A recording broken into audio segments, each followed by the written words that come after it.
I started off working in Skid Row in a big urban city, and it was great. I really enjoyed what I did. It was outpatient clinic. There was just no degree of violence or substance-induced psychosis in the way that I'm seeing it now. It was people who truly met the criteria for what would be a psychotic disorder. And if they did do drugs, you didn't necessarily see anything that had to do with drug-induced psychosis. Maybe around 2012, all of a sudden, we started to see this level of agitation and violence related to the people who we saw doing meth. Anybody who's a mental health professional is able to distinguish somebody who's psychotic due to more of organic mental health issue versus this drug-induced psychosis, which was just violence and just somebody that you would just describe as that they were just out of their mind. And there was no rationalizing with these type of people. The level of violence directed towards healthcare workers by everything that was happening in the community was just kind of unprecedented. We just hadn't seen that type of violence. I'm talking about people being brought in, they're in restraints, they're fighting, they're thrashing about, they're spitting, they're screaming, they're cursing.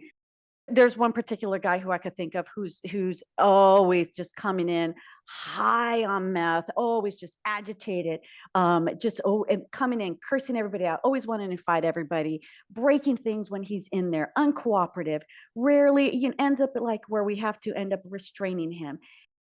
You have to start compartmentalizing the fact that people are just constantly threatening you and just threatening to harm you, and you just have to somehow manage it. It takes a toll. It takes a toll on any human being.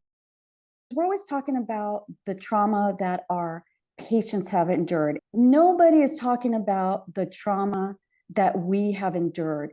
And the thing is that when you're every single day, EMTs, nurses, social workers, police officers, we're expected to somehow not be impacted and just expect to be superhuman.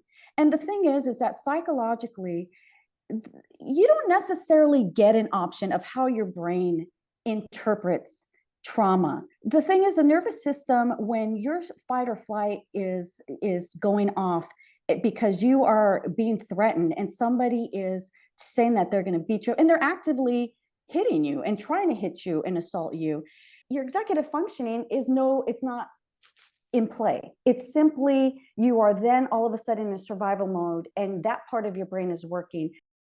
Somebody may say that we come across as unsympathetic. It's not that we're unsympathetic. It's not that we're lacking compassion. It's because our brain is simply doing what it's intended to do, which is protect us. The only way that any human being can show compassion and be empathetic is when we're relaxed, when we feel safe. And only then can we truly be the type of caregiver that any layperson expects from us.